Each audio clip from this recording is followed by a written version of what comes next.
Welcome back everyone. आज के इस सेशन में हम लोग डिस्कस करेंगे मगध के उत्कर्ष के बारे में और वहाँ पर कौन कौन से राजवंश का शासन था उसके बारे में। तो अभी तक हम लोग महाजनपद के बारे में बेसिक इन्फॉर्मेशन ले चुके थे।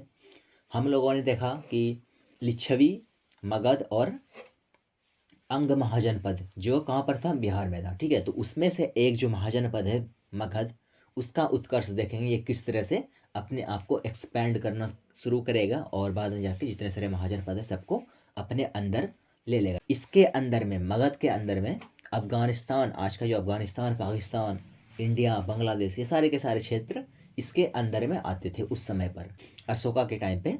तो हम उन सभी चीज़ों को डिस्कस करेंगे। तो मगध के उत्कर्ष के बारे में जो ऑफिशियल एनसीईआरटी में लिखा हुआ, उससे पहले कुछ यहाँ पर इन्फॉर्मेशन है जो महाभारत में मेंशन है, उसके बारे में देख लेते हैं। तो सबसे पहले जो मगध की स्थापना है, मगध महाजनपद की जो स्थापना का वर्णन सबसे पहले मिलता है हमको, वो मिलता है महाभारत में। वहाँ पर बृहद्रथ ने इसकी स्थापना की थी, जो जरासंध का पुत्र था और इस वंश के संस्थापक भी। यहाँ पर जरासंध जो है ना, इस वंश के संस्थापक थे और मगध की स्थापना बृहद्रथ ने की थी, जो इसका यहाँ पर बेटा था। अब यहाँ पर देखो, जरासंध वही था जिसको भीम ने द्वंद्व युद्ध में पराजित किया हुआ था। ये भीम, ये पांडव वाला भीम है। तो आपको ये चीज़ ध्यान में रखना है। और इसका वध क्या था, इसका वर्णन महाभारत में मिलता है, जिसके बारे में हम यहाँ पर अभी आपको मेंशन किए। अब यहाँ पर देखो, प्रारंभिक इसकी राजधानी जो थी वो राजगृह थी। इसको हम पहले भी चर्चा किए थे। ये 5 पहाड़ियों से घिरा हुआ एक क्षेत्र था, राजगृह, जिसको आज के टाइम पे राजगीर कहते हैं। और इसको जो है ना, जीतना काफ़ी मुश्किल था, इसीलिए लोग इसको यहाँ पे राजधानी बनाए थे उस समय पे। अब यहाँ पर देख लो, मगध में जो है, मगध का जो क्षेत्र था, यहाँ पर जो भूमि था वो खेती के लायक काफ़ी बढ़िया था। नदियों की यहाँ पर उपलब्धता थी, क्योंकि नदियाँ यहाँ पर बहती थी, जैसे फल्गु नदी हो गया, गंगा नदी हो गया, गंडक, ये सब इसी क्षेत्र में आते थे। खनिज यहाँ पर काफ़ी मात्रा में थे इस महाजनपद में, और संसाधन का काफ़ी उपलब्ध होने के कारण ये आर्थिक रूप से बाकी सब महाजनपद से संपन्न था आर्थिक रूप से। तो यहाँ पर आप इस तरह से देख सकते हो कि ये यहाँ पर बाकियों से अलग क्यों था और बाद में जाके इसका यहाँ पर उत्कर्ष क्यों होता है। अब यहाँ पर हम जो डिस्कस करेंगे, जो आपके एग्जाम के पॉइंट ऑफ व्यू से काफ़ी इंपॉर्टेंट है, ये यहाँ से हर्यंक वंश है। तो हम यहाँ पर इसके बारे में चर्चा शुरू करते हैं। तो हर्यंक वंश, यहाँ पर इसको हम देख सकते हो कि 544 बीसी से लेके यहाँ पर ये ईसवी पूर्व का बात कर रहे हैं हम। ठीक है, तो इसीलिए यहाँ पर बड़ा सा नंबर जो है ना आपको पहले दिखेगा, छोटा सा यहाँ पर बाद, क्योंकि ईसवी पूर्व का बात हो रहा है, तो ये इससे पहले का टाइम है। ठीक है, और ये इसके बाद का टाइम है, तो यहाँ पर आपको उल्टा लग रहा होगा। तो 544 बीसी इसको बोलते हैं, या फिर ईसा पूर्व जो भी बोलो, से 412। इस वंश की स्थापना यहाँ पर बिंबसार ने 544 ईसा पूर्व में की थी। बिंबसार ने इस वंश की स्थापना की थी, और बिंबसार को मगध जो है ना का वास्तविक संस्थापक भी माना जाता है। क्योंकि देखो, अभी जो हम जरासंध के बारे में पढ़ रहे थे, इसके बारे में कुछ भी डेट मेंशन नहीं है कि ये किस टाइम का बात है, लेकिन यहाँ पर हर्यंक वंश जो है ना, ये हमको एनसीईआरटी में मिल जाता है, और यहाँ पर हमारे पास डेट भी अवेलेबल है कि 544 से 412 ईस्वी पूर्व के बीच में इसका टाइम पीरियड था। अब यहाँ पर देखो, बिंबसार ने विवाह नीति द्वारा राज्य यानी कि साम्राज्य विस्तार को प्रथम श्रेय दिया था। यानी कि देखो, मैट्रिमोनियल अलायंस, यानी कि शादी के द्वारा, विवाह नीति के द्वारा अपने साम्राज्य का विस्तार करना। तो यहाँ पर देख सकते हो, उसकी पहली बीवी है ना, उसकी पहली वाइफ यहाँ पर पत्नी कौशल देवी, कौशल की राजकुमारी थी। और अगर यहाँ पर हम देखें, इससे विवाह करने के बाद दहेज के रूप में, यानी कि उपहार समझ लो, यहाँ पर काशी का क्षेत्र इसको यहाँ पर मिल गया। फिर यहाँ पर देखो, दूसरी पत्नी ये चेल्लनी थी, जो चेल्लानी लक्ष्मी के राजा चेटक की पुत्री थी। तो यहाँ पर इससे भी इसको कुछ यहाँ पर फायदा मिला था, इसलिए यहाँ पर ये शादी किए थे। इसके बाद यहाँ पर तीसरी पत्नी क्षेमा, पंजाब का क्षेत्र ये है, यहाँ पर जो है ना क्षेमा जो है ना, पंजाब के क्षेत्र मद्र की राजकुमारी थी, और यहाँ पर इससे ये तीसरा यहाँ पर शादी करता है। तो बिंबसार ने अवंती के शासक चंड परदियोत के साथ मैत्री संबंध बनाया। और यहाँ पर एक और इंटरेस्टिंग कहानी ये है कि जब ये बीमार थे चंड परदियोत, तो इसके उपचार के लिए जीवक को भेजा था, है ना, राजवैद्य इसका था, यानी कि अपने मतलब राजा के लिए स्पेशल, यहाँ पर कह सकते हो डॉक्टर जो था, अपने डॉक्टर को भेजा था यहाँ पर इसके इलाज के लिए, और ये इसको ठीक कर देता है। इससे और इसका संबंध घनिष्ठ हो जाता है इसके बाद। बिंबिसार की जो हत्या है 492 ईसा पूर्व में, इसी के बेटे यहाँ पर अजात शत्रु ने कर दी थी। यहाँ पर देखो एक छोटा सा फैक्ट आपको बताते हैं कि अंग महाजनपद जो था ये भी बिहार में ही था, ठीक है। तो इसको जीतने के बाद, यहाँ पर बिंबिसार ने इसको जीतने के बाद यहाँ का गवर्नर उस समय आजाद शत्रु को बनाया था, जो इसका बेटा था। बाद में जाके गद्दी के लालच में आके इसने अपने बाप को मार दिया ताकि किसी और इसके भाई को यहाँ पर गद्दी ना मिल जाए। तो यहाँ पर बिंबिसार का जो हत्या यहाँ पर 492 ईस्वी में हुआ था, ईस्वी पूर्व में हुआ था, उसके पुत्र अजातशत्रु ने ही की थी। अब यहाँ पर देखेंगे अजातशत्रु के बारे में कि इसका टाइम पीरियड कब से कब तक था। तो यहाँ पर देखो अजातशत्रु का जो यहाँ पर टाइम लाइन है ये है 492 BC से लेके 460 BC यानी कि ईस्वी पूर्व के बीच में। बिंबिसार के बाद हर्यंक वंश का शासक बना इसका बेटा, जो हत्या करके बना था। उसका वास्तविक नाम, स्टार्टिंग में इसका नाम कुनिक था, बाद में इसका नाम अजात शत्रु हो गया था, क्योंकि ये अपने राज्य का और ज़्यादा एक्सपेंशन करेगा, अपने राज्य को और बढ़ाएगा ये। बिंबिसार एवं कौशल देवी की मृत्यु के बाद, ठीक है, बिंबिसार एवं कौशल जो इसका बाप है मारने के बाद और कौशल देवी की मृत्यु के बाद कौशल के राजा प्रसेनजीत, उस समय के राजा प्रसेनजीत ने काशी वापस ले लिया, जो गिफ्ट में मिला था किसको, बिंबिसार को। जिस कारण प्रसेनजीत के साथ अजातशत्रु ने यहाँ पर युद्ध छेड़ दिया, संघर्ष शुरू हुआ और यहाँ पर अजातशत्रु ने प्रसेनजीत को पराजित कर काशी पर अधिकार कर लिया। यानी कि यहाँ पर जो कौशल के राजा प्रसेनजीत ने युद्ध शुरू किया अजातशत्रु के साथ में, काशी को वापस लेकर यहाँ पर अजातशत्रु जीत जाता है और बाद में इसको फिर से वापस ले लेता है। अब यहाँ पर आगे देखते हैं इससे बाद में अजातशत्रु का विवाह प्रसेनजीत की पुत्री बाजीरा से हो गया और उसके बाद यहाँ पर जो है ना मैनेज हो जाता है, यहाँ पर युद्ध वगैरह कुछ नहीं होता, संधि हो जाता है। तो अजातशत्रु यहाँ पर बज्जी संघ और मल्लों को पराजित किया। बाद में अजातशत्रु ने प्रारंभ में जैन धर्म को मानता था, ठीक है, स्टार्टिंग में ये जैन धर्म को मानता था, लेकिन उस ये जो है ना ये समकालीन थे किसके, महात्मा बुद्ध के। तो उसने बौद्ध धर्म को भी अपना लिया। स्टार्टिंग में ये जैन धर्म को मानता था, फिर बाद में जाके ये बौद्ध धर्म को अपना लिया। और अजातशत्रु ने 483 ईस्वी पूर्व में राजगृह में सप्तपर्णी गुफा में प्रथम बौद्ध जो काउंसिल था ना, संगति काउंसिल का आयोजन कराया। इसमें देखो बेसिकली होता क्या था कि बौद्ध धर्म का यहाँ पर मीटिंग होता था, एक तरह से कह सकते हो, और यहाँ पर ये लोग डिसाइड करते थे कि आगे किस तरह से धर्म प्रचार करना और बाकी गाइडेंस वगैरह जो भी कुछ यहाँ पर डिसीजन लेने हैं वो सारे इसी काउंसिल में होते थे। तो प्रथम बौद्ध संगति का आयोजन 483 ईस्वी पूर्व में किसने, अजातशत्रु ने करवाया था। सिंहल अनुश्रुति के अनुसार 460 ईस्वी पूर्व में उदयन ने अपने पिता अजातशत्रु की हत्या कर दी। अब यहाँ पर फिर से अजातशत्रु की हत्या उसके बेटे उदयन ने कर दिया था, ठीक है। यानी कि यहाँ पर सबके बेटे बाप का हत्या करके गद्दी पर बैठे जा रहे हैं। तो यहाँ पर उदयन या फिर उदयन जो भी बोलो आप, ने अपनी राजधानी राजगृह से पाटलिपुत्रा शिफ्ट कर दिया।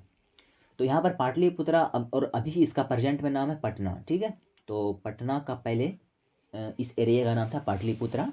अब छोटा सा नाम ही बचा है सिर्फ पाटलिपुत्रा क्षेत्र पटना में, लेकिन ओरिजिनली भी पटना इसका नाम हो गया है। तो यहाँ पर ये देख सकते हो गंगा, सोन और गंडक नदी के संगम तट पर ये बसा हुआ जगह है पटना। आप जानते ही होंगे कि गंगा नदी और इधर से ऊपर से जो नीचे से यहाँ पर आता है सोन नदी और ऊपर से गंडक और यहाँ पे पटना बसा हुआ है, ठीक है। तो यहाँ पर जो है ट्रांसफ़र कर दिया पाटलिपुत्रा में। उदयन के तीन पुत्र अनिरुद्ध, मुंडक, नागदशक थे और नागदशक इस वंश के अंतिम शासक भी बने। तो यहाँ पर इस वंश के अंतिम शासक नागदशक थे। अब यहाँ पर चलते हैं इसके अगले वंश पर। यहाँ पर अगला वंश है शिशुनाग वंश। तो शिशुनाग ने हर्यंक वंश की जगह शिशुनाग वंश की स्थापना की। तो शिशुनाग ने वैशाली को राजधानी बनाया। तो सबसे पहले तो राजगीर इसका राजधानी था, जिसको राजगीर उस समय बोलते थे। फिर वहाँ से पटना यानी कि पाटलिपुत्र राजधानी किया गया और उसके बाद वैशाली शिशुनाग ने किया। तो यहाँ पर शिशुनाग वंश इसका नाम भी पड़ा था। अब यहाँ पर आगे देखते हैं, शिशुनाग ने अवंती का राजा अवंतीवर्धन को पराजित कर अवंती को मगध में मिला लिया था। तो यहाँ पर मगध का एक्सपेंशन पॉलिसी चलते रहा है। जितने भी शासक आएंगे आगे कुछ ना कुछ एरिया को मगध में मिलाते जाएंगे और ये अशोक के टाइम पर अपने पीक पर चला जाएगा। इसके अतिरिक्त शिशुनाग ने, यहाँ पर देख सकते हो, वत्स कौशाम्बी को भी मगध में शामिल कर लिया। 394 ईस्वी पूर्व में शिशुनाग की मृत्यु के बाद कालाशोक मगध का शासक बना। अगला शासक कालाशोक, पुराणों में उसे काकवर्ण कहा गया है। पुराण में इसको जो है ना काकवर्ण के नाम से वर्णन किया गया है। कालाशोक के समय मगध की राजधानी पुनः पाटलिपुत्रा हो गई थी। यानी कालाशोक फिर से इसको रीट्रांसफर करता है। कहाँ से? यहाँ से आप देख सकते हो, जैसे यहाँ पर पहले वैशाली इसका राजधानी कर दिया गया था, तो वैशाली से फिर से इसका राजधानी पाटलिपुत्रा कर दिया जाता है। और कालाशोक के टाइम पर ही 383 ईस्वी पूर्व में वैशाली में द्वितीय बौद्ध संगीति या काउंसिल का आयोजन कराया गया था। तो कालाशोक की मृत्यु के बाद उसके 10 पुत्रों ने शासन चलाया। इसके बारे में देख लेते हैं थोड़ा सा, और बाद में जाके ये कालाशोक की मृत्यु के बाद उसके 10 पुत्रों ने शासन चलाया। शिशुनाग वंश का अंतिम शासक नंदीवर्धन था। इसके बाद यहाँ पर नंदीवर्धन के बाद यहाँ पर नंद वंश का स्थापना हो जाएगा। तो महापद्मनंद ने 344 ईस्वी पूर्व में शिशुनाग वंश को समाप्त कर नंद वंश की स्थापना की थी। तो आप यहाँ पर एक चीज़ और यहाँ पर मेंशन करना चाहेंगे कि यहाँ पर जो ये कालाशोक है ना, इसी को आप यहाँ पर कह सकते हो कि ये इसका आखिरी शासक था, ये इसका लास्ट शासक था, क्योंकि यहाँ पर इसके बाद युद्ध ही चलते रह गया और इसी के बीच में महापद्मनंद इन सभी को हटाकर खुद यहाँ पर शासक बन जाते हैं। अब यहाँ पर कालाशोक और महापद्मनंद में एक रिलेशन है, ठीक है, जो नंद वंश का यहाँ पर संस्थापक है ना, इसके बीच में एक रिलेशन है और ये रिलेशन है बाप बेटे का। अब यहाँ पर देखो, कालाशोक का जो एक्स्ट्रा मैरिटल अफेयर था, यानी कि वो विवाह किए नहीं थे, लेकिन इसका एक बेटा था जिसका नाम था महापद्मनंद, लेकिन ये इसको अपने बेटे के तौर पे एक्सेप्ट नहीं करता है, जिसके कारण ये यहाँ पर इस वंश को ही, ठीक है, इस वंश को ही ख़त्म कर देता है और बाद में जाके यहाँ पर महापद्मनंद ने नंद वंश का स्थापना कर दिया 344 बीसी में। तो आपको ये थोड़ा सा एक डिपिक्शन इसको याद रखना है तो रख सकते हो। और चलते हैं आगे। अब यहाँ पर देखते हैं नंद वंश के बारे में। तो इसका सबसे पहला शासक महापद्मनंद है 344 बीसी में। ये शिशुनाग वंश को समाप्त कर नंद वंश की स्थापना करने वाला शासक था। महापद्मनंद ने एकारट अथवा एक छत्र की उपाधि धारण की, ठीक है। इसका मतलब सबसे पावरफुल कह सकते हो एकारट या एक छत्र, जैसे बोलते हैं एक छत्र शासन। पाली ग्रंथि में महापद्मनंद को उग्रसेन के नाम से भी जाना जाता है, पाली ग्रंथियों में। अब यहाँ पर आगे देखते हैं, पुराणों में उसे परशुराम का दूसरा अवतार इसको बताया गया पुराणों में। महापद्मनंद ने पंचाल, इक्ष्वाकु, काशी, अस्मक, कलिंग, मैथिल आदि राज्य को पराजित कर मगध में शामिल कर लिया और अपने राज्य का विस्तार किया, साम्राज्य का विस्तार किया। और अब तक 321 ईस्वी पूर्व तक के काल में मगध का सर्वाधिक विस्तार महापद्मनंद के समय हुआ था। अब इसके बारे में कुछ और फैक्चुअल डाटा देख लेते हैं कि महापद्मनंद के टाइम पर क्या क्या चल रहे थे। तो व्याकरण में जो है, व्याकरण के महान विद्वान पाणिनि महापद्मनंद के समकालीन थे, इसको याद रखना चाहो तो रख सकते हो। आगे देखते हैं, इस वंश का अंतिम शासक धनानंद हुआ और धनानंद के समय यूनानी शासक सिकंदर ने भारत पर आक्रमण किया 326 ईस्वी पूर्व में। लेकिन इन दोनों के बीच में आपस में कोई युद्ध हुआ नहीं था। यहाँ पर सिकंदर वापस लौट गया था क्योंकि इसके सैनिक जो थे ना, ये मतलब काफ़ी युद्ध लड़ चुके थे और आगे ये जाना चाह नहीं रहे थे, इसीलिए यहाँ पर वापस चले गए थे सिकंदर। तो आप यहाँ पर इसको ध्यान में रखना, युद्ध नहीं हुआ था, ठीक है। नंद वंश आर्थिक एवं सैनिक रूप से काफ़ी संपन्न था, काफ़ी पावरफुल था, अपने टाइम पर सबसे पावरफुल कह सकते हो। मगध की सैन्य शक्ति के डर से ही सिकंदर की सेना ने ब्यास नदी पर पार करने से इनकार कर दिया। और इससे पहले एक छोटा सा युद्ध हुआ था, वहाँ पर सिकंदर के सैनिक को पता चल गया था कि ये कितना बड़ा चैलेंज हमारे लिए हो सकता है। इस कारण से भी यहाँ पर कह सकते हो कि ब्यास नदी को क्रॉस किए बिना ये वापस चला गया था। अब धनानंद के समय जो है ना, इसके दरबार में एक विद्वान थे जिसका नाम चाणक्य था, इसको कौटिल्य के नाम से भी जानते हैं। कुछ यहाँ पर सजेशन देना चाह रहे थे, लेकिन ये पूरे मतलब दरबार में इसको अपमानित करते हैं चाणक्य को। और चाणक्य ने इसी दिन यहाँ पर एक शपथ लिया कि हम धनानंद को हटाकर यहाँ पर एक नए शासक को गद्दी पर बैठाएंगे और ये शासक आगे जाके चंद्रगुप्त मौर्य बनेगा। और धनानंद को हत्या करवा के नंद वंश के पतन के बाद यहाँ पर चंद्रगुप्त मौर्य के नेतृत्व में मौर्य वंश की स्थापना हो जाएगा। अब हम चलते हैं इसके बाद मौर्य वंश पर। सबसे इम्पोर्टेंट है मौर्य वंश, ठीक है। इसी वंश के शासक हैं अशोक भी। तो यहाँ पर देखो, इससे पहले क्या था ना कि एक दूसरे को ही मार के शासक सब बनते थे, लेकिन यहाँ पर अब उतना नहीं होता है। हालांकि अशोक का भी एक कहानी है कि वो अपने 99 भाइयों को मार के गद्दी पर बैठे थे, ठीक है, तो वो अलग चीज़ है। तो यहाँ पर चलते हैं। इस समय जो है ना मौर्य वंश के समय हम कह सकते हैं कि ये पूरे भारत, पाकिस्तान, अफगानिस्तान तक फैल गया था। तो चंद्रगुप्त मौर्य के बारे में देखते हैं। 321 से लेकर 298 ईस्वी तक इसका यहाँ पर रूल चलेगा। तो यहाँ पर कुछ चीज़ें हैं, इसको आप देख सकते हो, लेकिन हम यहाँ पर कुछ इंपॉर्टेंट पॉइंट पर सबसे पहले फोकस करना चाहेंगे कि चंद्रगुप्त मौर्य के गुरु चाणक्य यानी कौटिल्य थे और इन्हीं की सहायता से चंद्रगुप्त यहाँ पर मौर्य वंश की स्थापना करने में यहाँ पर सफल हुआ था। चंद्रगुप्त मौर्य 305 ईस्वी पूर्व में सिकंदर के उत्तराधिकारी सेल्यूकस निकेटर, ठीक है, उत्तराधिकारी तो नहीं बल्कि जो इसका ईस्टर्न फ्रंट था ना, यहाँ पर यही शासक बन गए थे सेल्यूकस निकेटर। तो इसके यहाँ पर साथ में युद्ध किया था चंद्रगुप्त मौर्य ने, और इस युद्ध में यहाँ पर चंद्रगुप्त मौर्य विजय प्राप्त करता है। तो इसके पश्चात जो है ना यहाँ पर एक संधि हुआ। संधि में काबुल, कांधार जो अभी कहाँ पर है, अफगानिस्तान में है, मकरान, हेरात का क्षेत्र यहाँ पर मिल गया किसको, मौर्य वंश को। मौर्य वंश को यानी कि चंद्रगुप्त मौर्य को मिल गया। बदले में इसी संधि में बदले में चंद्रगुप्त मौर्य ने सेल्यूकस को 500 हाथी उपहार में दिए और सेल्यूकस की बेटी जो इसकी पुत्री थी हेलेन कार्नेलिया, इससे यहाँ पर विवाह किया। आगे देखते हैं। अब यहाँ पर सेल्यूकस ने चंद्रगुप्त मौर्य के दरबार में राजदूत मेगास्थनीज को भेजा था। ये काफ़ी इंपॉर्टेंट क्वेश्चन है और इसी ने यहाँ पर इंडिका बुक की रचना की, जिसमें भारत के बारे में काफ़ी चीज़ मिलते हैं इस समय के। तो ये एक क्या था, राजदूत था। चंद्रगुप्त मौर्य के साम्राज्य विस्तार का स्तर में हिंदुकुश पर्वत ईरान तक, दक्षिण में कर्नाटक तक, पश्चिम में सौराष्ट्र जो गुजरात में पड़ता है वहाँ तक विस्तृत था। तो मतलब ये काफ़ी ज़्यादा एरिया में फैल चुका था।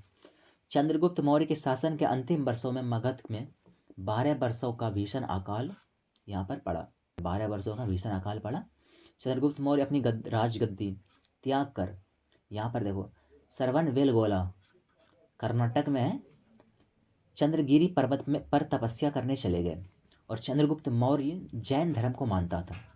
तो 298 ईस्वी पूर्व में जैन उपवास यहाँ पर एक तरह का फास्टिंग होता है और ये फास्टिंग तब तक करते हैं जब तक ये मर नहीं जाते हैं। इस पद्धति को सल्लेखना कहा जाता है, द्वारा प्राण त्याग दिए इसने। तो यहाँ पर इस तरह से चंद्रगुप्त मौर्य का अंत होगा। अब इसके बाद यहाँ पर देखते हैं इसके उत्तराधिकारी को। तो यहाँ पर इसका उत्तराधिकारी यहाँ पर है बिंदुसार। बिंदुसार 298 से लेकर 272 ईस्वी पूर्व के बीच में इसका रूल रहेगा। तो बिंदुसार चंद्रगुप्त मौर्य के उत्तराधिकारी थे। उसे अमित्र घात सिंहसेन आदि नाम से भी जाना जाता था उस समय। अब यहाँ पर देखो स्ट्रेबो के अनुसार जो सीरिया के राजा एंटियोकस ने डायमेकस नामक राजदूत को बिंदुसार के दरबार में भेजा था। बिंदुसार के दरबार में मिस्र के राजा टॉलमी फिलाडेल्फियस ने डायनोसियस, ठीक है, उस समय मतलब इसी तरह का वहाँ पर नाम हुआ करते थे मिस्र वगैरह में, बाद में जाके इस्लाम का विस्तार हुआ था मिस्र में, नामक राजदूत भेजा था। बिंदुसार ने तक्षशिला में हुए विद्रोह को दबाने के लिए अपने पुत्र अशोक को भेजा था वहाँ पर।